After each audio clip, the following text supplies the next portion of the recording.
Today we've got a Benjamin Mouflard, CEO and co-founder of Chatfood. Chatfood is helping restaurants take back control of their delivery business. That industry went through a small storm in the past few months. In this conversation, we will look at how Chatfood helped restaurants during these crazy times, how they manage their growth while maintaining quality of their service. But also, we will look at food delivery from a broad perspective. What can restaurants do to survive? Is brand important for them? Or is there something like customer loyalty? Here is my conversation with Benjamin Mouflard. Benjamin, welcome to Dubai Business Podcast. Thank you for your time. Lovely to have you here. Thank you. Today Glad to be here as well. We'll be speaking about Chatfood, which is a commission-free ordering platform for restaurants. So what could be better than a lockdown where everybody needs to order food online, combined with a huge media wave, I would say, of disagreement with policy of the standard food aggregators? It has been very special times over the last 4 or 5 months. Definitely, this lockdown triggered few effects that affected restaurants and forced them to move probably faster than they thought to bring their business online. So when the lockdown happened, the only thing that was still open that you could still do when you were a restaurant was to sell for delivery and sell online. So a lot of restaurants had to do that shift to sell online. And at the time, basically, you had only one main option, which was to list yourself on aggregator, on food portals like Deliveroo, Relied, Zomato. Which is great, which are a great platform to reach a large audience, but which has two major downsides. One of them is, of course, the commission that you have to pay to be listed there. And especially in a time like this, where your profit, your revenue are getting thinner, to pay 30% commission is a very important thing. The second part is the data element. When you list yourself on those platforms, you don't have data about your customers. So basically, you cannot build on the long term direct relationship with your customers. So as much as it helped and is great, a lot of restaurants also decided to not only rely on those third-party platforms, but also build their direct business and connection directly with their customers. And this is where Chatfood came in with a solution for them to easily sell online directly to their customers, collect the data, and of course, not pay commission. So it was really like a tool for them to be able to develop themselves during that period, find a new revenue stream, and at the same time build on the long term. Chatfood has been around for 2 years, if I'm not mistaken, something like that? Yes, yeah, we started with a handful of restaurants back in GLT last year, a bit less than 2 years back. So I always refer back to the first one who trusted us, like Vietnamese foodies, Spitfire Pizza, or Little Earth, who trusted us with the vision that we had, with the objective that we wanted to build. And since then, yes, it grew in UAE and all across GCC, and now also in the US and in Europe. Okay, amazing. Well, get back to that growth in a little bit, but let's now get back to February, March, when the kind of Corona thing hit Dubai the hardest. We all had to stay at home all of a sudden. What was happening in Chatfood? Did your phone start ringing crazy, or did you have to go out to the restaurant and say, "Hey, now there's your chance"? So. Definitely, it triggered automatically some new requests, but at the same time, our mission is to empower restaurants to take back control of their online business and to help them to build their own independent revenue stream. So we felt that we really need to try to be as useful as possible on that period, and that our technology was becoming even more relevant in this specific time. So we try to come up with some ideas to help as much as we could. So the first one was to open like free marketing tools for them, like to run like SMS campaigns or advertising on Facebook to be able to be more visible to their customers and tell them like, okay, now you can order online. And the second step that I believe also had a great impact and triggered a bigger campaigns about like support your local restaurant and order direct was the partnerships that we did with FoodCheck, a famous like blogger here in the region. And we thought, okay, let's try to educate and be as much as possible visible to the population, to tell them that there is now a way for them to support the local restaurant that they love through that Deliver DXB initiative that we launched. So in like just 2 days, we built a kind of portal that was completely free, completely open to any restaurants who had an online ordering system, whether it was through Chatfood or even without Chatfood, to list their restaurant there and to let people like browse through a list of restaurants and be able to order directly, of course, commission free to restaurants. And I guess like those two effects really helped a lot to not only like drive a good amount of very precious orders to restaurants, but also to educate consumers to the fact that their order, the way they order is not meaningless.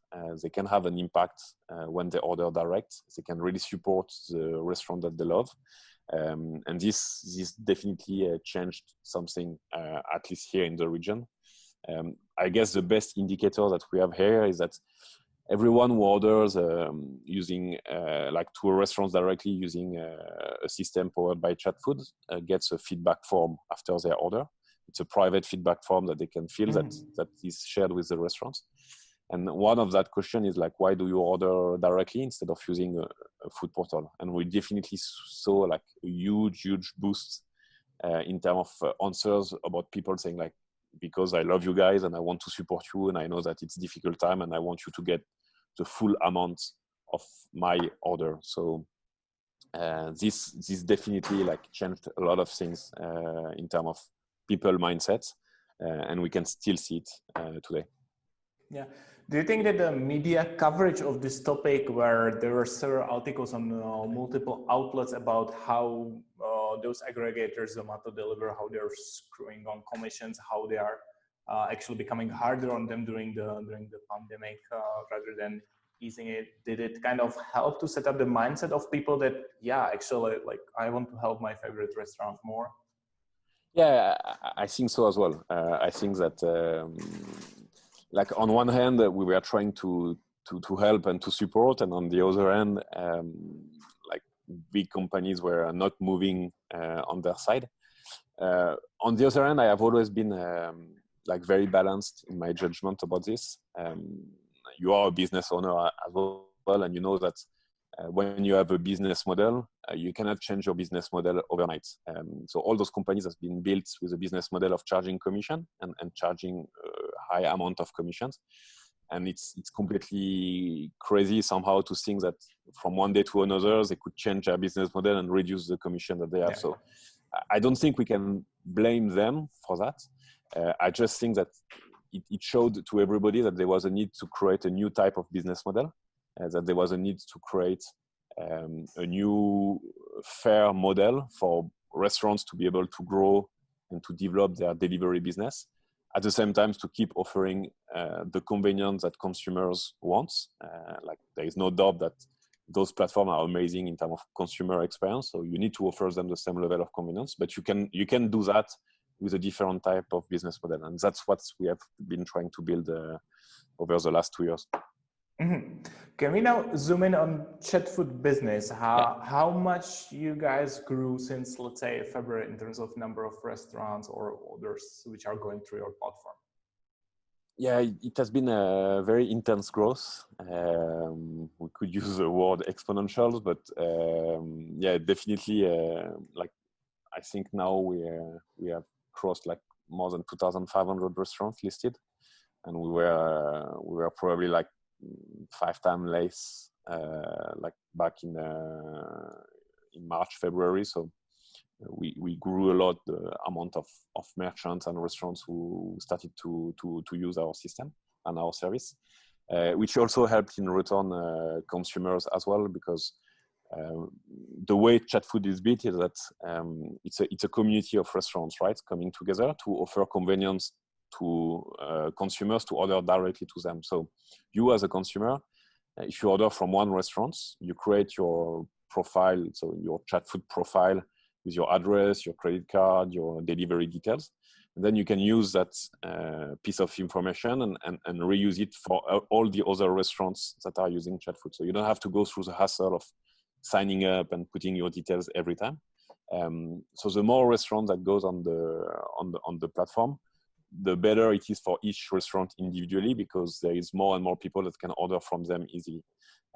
So I guess these two effects really also helped to onboard more restaurants and to create value for the whole community of restaurants and as well of consumers.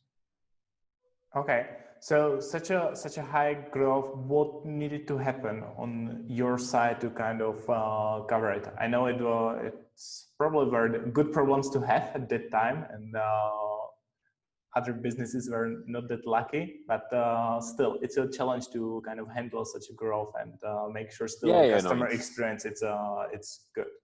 So what did it's you? A good problem. It's a good problem to have. That said, we always built Chatfood with two key elements in mind. One was the quality of the products. So we really didn't want to compromise on the quality of the technology. We have always made the choice to choose the best technology possible to build the best product possible. So even if we had this growth and we had a lot of things to develop, we didn't want to compromise on the quality. And at the same time, we also are and has always been very focused on the service level and on the service experience. So it was a challenge to have all this growth while maintaining those two factors, which was quality of the tech and high class or high level customer service. So there is no secret on that. Like, you need to work a lot. So it has been like very intense months in terms of workload. Like, the whole team has been amazing, like putting in like hours and hours to keep developing the product, to make the onboarding as fast and as smooth as possible. And on the operational side, like we have hired, of course, few people, but all the guys has been amazing to support restaurants. And I guess it's also probably a bit easier when you know that what you do has a positive impact on business life and on people's life. Like, we could see like every day, like some restaurants like coming back to us with positive feedback, thanking us about the increase of revenue and of profit that we could help them to get. So this helped to have all the team like always super dedicated and push towards this management of the growth while not trying to compromise on the quality and on the service. Okay. Was there maybe one specific challenge you would now remember, because it's 3-4 months back now? One specific challenge which you would highlight? So we always had in the startup side, you have this kind of MVP mode. So we always wanted to build a full SaaS platform, but we were doing it like step by step and really trying to focus on the most important development. But so we were ready to absorb like few onboarding of restaurants a day, but when we started to get like dozens of onboarding every day, we had to like rush and really like focus a lot on the onboarding side to build like all the SaaS elements so that restaurants could onboard themselves almost alone. So this has been a key focus over the last like 3-4 months to build all this smooth process to be able to offer like for a restaurant the ability to sign up on our website and within like few hours after be able to sell online. So it's not only about like building their menu and creating their listing, but it's also like connecting them to delivery companies so they can deliver even if they don't have their own drivers, offering them like online payment solutions, offering them marketing tools so they can easily market their products. So there was a lot of things to build in parallel. So this is where you really need to focus to the core of what you do, and try not to distract yourself with too many other projects that can come up at the same time. Yeah, and I can imagine this is probably for you as a CEO the biggest challenge, because there were probably 100 things you could do at that very moment, but at the same time you have merchants, the restaurants knocking on your door, right? Yeah, definitely, and particularly for me, because I am more like the kind of having like a lot of ideas and wants to do a lot of the same thing at the same time. So it was a company and personal challenge to keep the focus to where we think we can add more value. So on that level, it was a great experience as well. Mm-hmm. Okay. How did it change from the customer, from the user perspective? Because I remember when Chatfood was starting, probably the main kind of vision, and the name suggests that as well, was ordering through messaging. Did this change during the 2 years Chatfood is operating?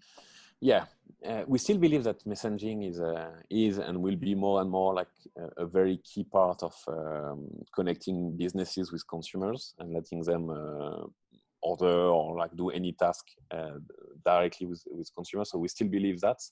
At the same time, we also realize that the key factor of success is to make it easy to order, as we talked about ordering, from anywhere. So you don't want to force people to go on a messenger on WhatsApp if they want to engage with your restaurant on Instagram or on your website. So the key element is to create this level of convenience from anywhere. So from like Chatfood, which was designed at the very beginning to let consumer order through messaging apps directly to businesses, it went from the ability for businesses to connect anywhere with their consumers and let them easily order. So nowadays, like if you go on a restaurant website, you can place your order. If you go on Google My Business, you can place your order. If you go on WhatsApp or in Messenger or Facebook, of course, you can place your order. If you go on Instagram, you can place. And all those like sales channels together makes it very relevant for restaurants. And it's interesting to see that, in fact, every restaurant have their own favorite channel, right? Some of them like really drive a lot of sales from Instagram. Some have very good traffic on their website. Some are like more connected on Messenger because of their audience. So it's cool to see that we can help them wherever the audience of the restaurant is, and help them to drive sales from there. Okay, isn't it at the same time like the big challenge for restaurants, especially if you now think like the one restaurants with one location only, to have all these clustered channels of getting orders? But of course, it's if they would want to do it themselves, it would be a big challenge and almost impossible. So this is where we add value, is that we simplify this whole process. Like with us, they just have to create one menu, like do one setup, and then we take care of connecting that system to all their channels, and we make it very easy for them to do that connection. Just a press of a button from our dashboard, which before would have taken like a lot of resources, fees, and so on for them to do that, and now like in just a few clicks they can start to sell from all their channels. So it's one of the key values that we add is the ability to simplify this onboarding process. Okay, so they don't need to have these 20 tablets they now have by the cashier desk. No. Everything goes into one tablet, and of course they get all the analytics to know like what are their sales channels, what are the best sales channels that they get. But in terms of operations, like it's one tablet and all streamlined and automated. Okay, when you mentioned that you're kind of guiding the restaurants or helping them also with the marketing, you're connecting them with the delivery companies. What do you see is, for example, the room for growth in Chatfood? Are you guys becoming more like advisors for the restaurant business in this area, or how do you see that? Yeah, I always saw Chatfood as a like enabler of three main things. So the first thing, which is enable to sell. So that's what we did with building this ordering system to enable any restaurant who want to sell online to do it. The second thing is enable to manage better. So this is the delivery companies so that they can deliver food faster. It's also the analytics that they understand like what's the behavior of their customers, that they get like easily actionable informations about like, for instance, like sleeping customers to reactivate them, like loyal customers who needs to be rewarded even more so that they can trigger like word of mouth and bring new customers. So we invest a lot of our resources as well to help them like simplify their operations and manage better their operations. And then the last pillar is enable them to grow. So this is where the marketing comes into play. And on that level, we initiate like, of course, we support them with like integrations with, for instance, Facebook or Instagram or Google, so that they can run ads easily. I always say this is that they start now to play the online games to start to sell online. So they need to use the same strategy and the same tools than the existing e-commerce players. So everything that you know very well about like creating your custom audiences, creating like retargeting and so on.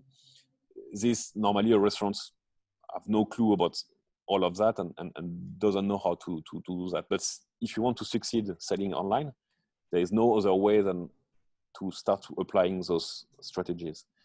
So we, again, in the same way that we simplify the ability to sell from everywhere, we also simplify the ability to run efficient and measurable campaign online, on Google, on Facebook, and so on. So that's one of the key things. And then the other big pillar is to like create partnerships so they can also like grow their brand and grow their visibility.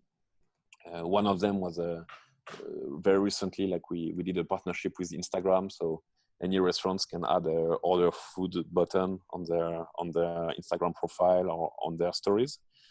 So this is a major change for restaurants, because now from their stories, even if they don't have 10,000 followers, they can drive people to order from them directly. So this was very important for us to be able to create this kind of partnership and relationship with like big brands like Facebook or Instagram. And we also do like more local partnerships. So for instance, now, I don't know if you know this Steppy app, which is an app that rewards you when you are active. Restaurants from the Chatfood dashboard can list themselves to that app, select like some reward that they want to give to customers, and then on the other side, as a consumer, I am on my Steppy app and I can get the reward and redeem them, so order directly from that app that goes again to the restaurant. So we also try to always do like we are going to announce like more partnerships in the coming weeks with even bigger institutions to not only like drive orders for restaurants, commission-free orders for restaurants from their direct channels, but also help them to be listed and be visible on other avenues and drive more business from there.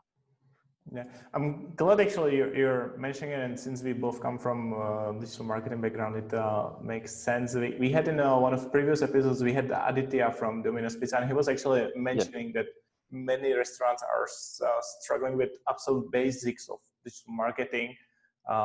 Given they are not from this background, they don't even know what digital marketing can do for them. So if I listen, what I hear from you is that this is also a challenge you're trying but to it's help normal. Their job is to cook and prepare great food. It's not to know how you set up like a Facebook pixels and you remarket people. Like, this is our job to make it easy for them to use that. So that's absolutely normal that they have no idea or precise idea of how to do. And I guess this is why services like what we do can be useful, is to bring that to them, like something that usually was only restricted to like very large companies with like very big resource, with like a lot of people doing that, and now can be done in almost the same way and at least with the same efficiency from anyone who doesn't have a very large marketing background. So this is something that's very exciting for us. Like when you see restaurants getting results from there and start to see the value, you really feel happy about the impact that technology can have on small and medium businesses. Yeah, absolutely. And at the same time, probably it is the way they need to start walking through, because as you said, if they want to sell online, they are in a way becoming a small e-commerce, and they need to kind of discover this online world. So is it the way for restaurants maybe to differentiate themselves nowadays if they become more, let's say, online friendly for customers? Yeah, of course. I always say there is no miracle in the sense that you with Chatfood it's not because you list yourself that from day one you will start to get order.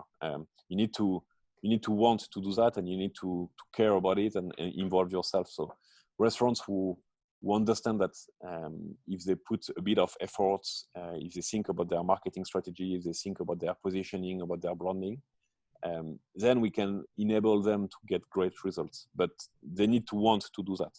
So that's another probably like good effect of this COVID-19 and lockdown, is that a lot of restaurants kind of woke up and realize that they cannot just sit back and list themselves on food portal and let other people talk about their brand and do everything for them. That they have to also like involve themselves back into marketing, and which is like the normal course of things, right? Maybe like 20 years ago, any restaurant owner was thinking a lot about their marketing strategy. How am I going to position my restaurant? How I'm going to market my restaurant? Of course, it was with different tools, but it was a key element in the success of a restaurant, was to involve yourself in the marketing. Over the last few years, it kind of disappeared a bit, and actually the ones who didn't want to give up on that part are probably the ones who are suffering the less at the moment, who kept building their brand, who kept building their audience, are the ones who have been able to go through that phase the best. And now, like I can see in the communication and in the discussion that we have, that more and more restaurant owners realize, okay, I cannot just forget about the marketing. I need to build my brand. I need to build my audience, and they want to do that, and we bring them the tool so that they can easily do it. Okay, amazing. Let's now try to look at a little bit at the future, how you see the future of the online food ordering might be developing. So what do you see as now the upcoming things? It's a lot of trends coming, but I would say like probably two instances. So of course, online ordering is going to stay, and consumers are now even more educated to order online and to get this delivered within 30 minutes to 45 minutes. So it's going to keep increasing. So I would say I see two things that probably. As this online ordering increase, you also see a lot of concepts through cloud kitchens, virtual brands that are coming up, and it makes sense in the sense that you want to have like facilities for you to be able to prepare the food that you cook and deliver it fast. So I think all these cloud kitchens are going to keep growing and keep being more and more relevant. At the same time, this comes with eventually a downside, is that as a consumer, it's becoming more and more difficult to know like what's really behind this brand that I order. Is there quality? Is there really like authenticity behind that? So I also can imagine that the same way that it has happened, if you look, for instance, in the retail side, few years back we were saying like Amazon is going to eat the world and everything will be on Amazon, and then you started to see like also a shift toward like more local and authentic way of connecting with businesses, with like the rise of Shopify. So I can imagine the same will happen on the food, is that consumers will want to go back to more connections and more understanding about the brand that they order and what's the story behind. So for me, like the fact to build your brand will be even more relevant, and restaurants who are really like authentic and passionate about what they do, if they adapt well to the new world, which is like online, which is eventually cloud kitchen and so on, they can really like have a winning formula with like authenticity, convenience, and delivery, as well as eventually dining. I also see that dining will probably be different, but there is a good opportunity also to try to bring back people into restaurants with a different type of experience. And I wish it's going to happen. I wish that we will find the right balance between, we don't want a all delivery world, right? You also want to be able to get the food fast here, and if you don't want to cook at home, but you also want to use that as a way eventually to bring back people to restaurants. So it's also something that we are working at Chatfood, is how do we also like drive people who, let's say, have ordered online from brands to give a taste of what is the food, and to bring them back to go to the restaurant when they want to go out and go to a restaurant. So we really want to bring these 360 tools for restaurants to be able to build the best of the both world, delivery and dining. Okay, perfect. I'm glad you mentioned the customer perspective, because if I challenge it a little bit now from my customer side, when let's say we are ordering online once, twice, sometimes three times a day, isn't it becoming a little bit clustered for a customer? Like we have Deliveroo, we have Zomato. Now I have my profile on Chatfood, and there are some new platforms growing. Now Noon is about to deliver food, so it's becoming. I will have probably in my phone only food delivery apps very soon. As a customer, isn't it becoming like too complicated for a customer? How do you think customers can handle it? Yeah, I agree. So two things here. One is that you're right. Like you go on those platforms and you have like hundreds and hundreds of restaurants, and it can be a bit difficult to know like what to choose. That said, what's interesting is that, let's say you download an app and then you start to browse around. After 1 or 2 months, you will realize, I'm sure if you go back to your order history of the app that you maybe use, and you look at the restaurant that you order, you probably will realize that you kind of filter down after sometimes, and you always go back to the same type of restaurants, right? So this is where it's important for the restaurants to be able to know that and to connect with you directly, because if you can offer you the same quality of food, the same quality of delivery, but at the same time like reward you for your loyalty and create a kind of personal connection with you, eventually you will next time when you think about ordering, you will order from them directly. So again, like it's a good discovery tools, those platforms, but we see that in terms of consumer behavior, they kind of always come back to the same small group of restaurants that they trust in the end. So this is something where then it becomes very relevant for the restaurants to build his own direct channel to try to get you to order from them directly. So I see that coming more and more, and we'll try to invest more into that. So eventually you can create your own playlist of restaurants that you really love, have it easily accessible, and be able to like just cut through the noise and go to them directly, because you know them, you trust them, and you know that you will have a good experience. So I'm already bookmarking Chatfood pages of your restaurant. So yeah, I have a Chatfood folder in my browser already. So yeah, we will try to, you see, now you find some hacks to be able to bookmark and so on. So this is something that we are looking at, is to make it even easier for you to build your own small listing of your favorite restaurants and to be able to support them by ordering direct.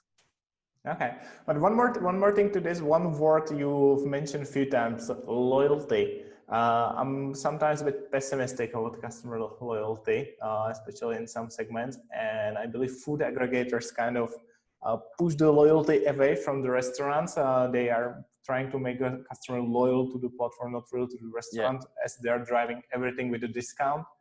And then for a customer, in the end, it's easy. If there's no discount on Zomato, I will go to deliver and the discount will be there. So how the restaurant can build a loyalty in such an environment? Yeah, so that's you're right. You have a lot of conflicting like trends and behavior there. So you're right that probably nowadays, like the ordering experience is very similar whether you order from Zomato, Talabat, Deliveroo, like you get live tracking, you get your order food, you get your food fast. So whether you order from, I don't know, I will take one Vietnamese foodies on Deliveroo or Zomato, the ordering experience is the same. So then what's going to drive your choice is what is the offer on that platform at that time, and then I will switch from one to that. So that's why, and it's very hurtful for restaurants that the only real leverage that those platforms have to keep you on their platform is a discount. So they push you as a restaurant to offer always more discounts so that they can keep the consumer on their platform. So it's very hurtful for the restaurants, and at the same time you will notice something that you go to order Vietnamese foodies on the platform that offers you the best discount, but you still want to order Vietnamese foodies. Yeah. So in fact, it's not like it's a loyalty in between the platforms that doesn't exist, but the loyalty to the restaurants does exist. So if Vietnamese foodies offers you an even easier reward to get when you order directly from them, and an always on reward, right? Because another thing that is important that it's also tiring to just browse in between apps to see which one has the best discounts. If you know, and if you have this peace of mind that you always get rewarded when you order directly to the restaurant, next time you think about ordering Vietnamese food, you will go to Vietnamese Foodies Instagram and order from them. And then Instagram is also, for instance, a great platform because at the end of the day, this is the app that you probably have on the 4 main icons on your phone. So after sometimes we also see that consumer behavior that it's even easier for them to open their phone, click on Instagram, and order from the restaurant they like instead of going on the delivery app and open, browse, and so on. So there are a lot of interesting trends there, but definitely I don't believe that we see it on the figures, like when restaurants deliver fast, offer convenience of ordering and offer a loyalty program, and they have a good food, people are actually coming back and stick to those restaurants. So loyalty is definitely not dead. It's just the way you do loyalty that needs to probably adapt to the new world.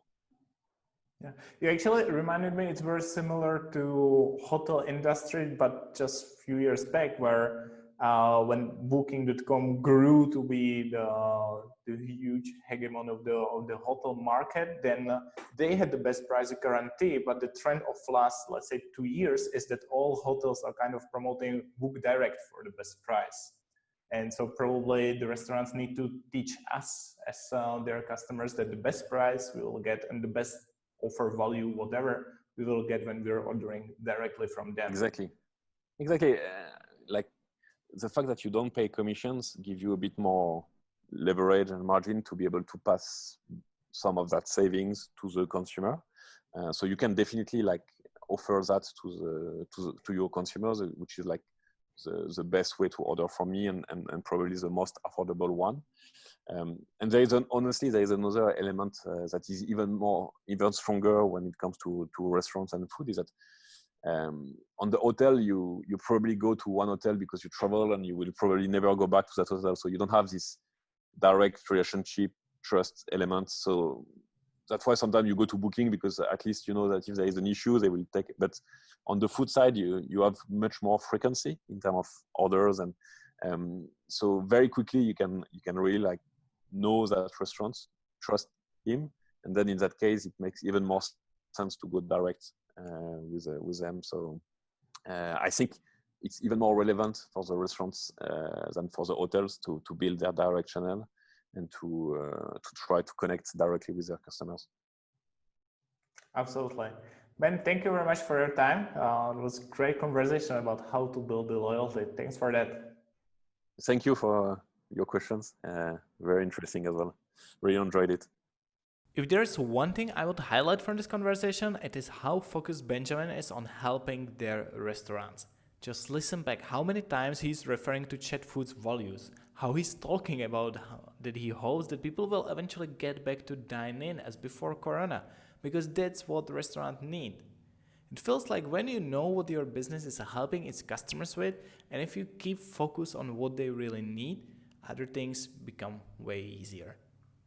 Well, in respect of that, let us know what you need. Let us know what are the other topics you would like us to cover in this podcast. If you're listening to several episodes and you think, oh, this topic would be really good to cover, or if you know some interesting guests from our region, let us know. Just comment under any post you might find on our social media, or just send us a message on our social media, or you can always email us to podcast@chai.co. We'll be happy to hear from you. On behalf of our producer Arshak Ismail, thank you for listening, and we'll talk to you very soon.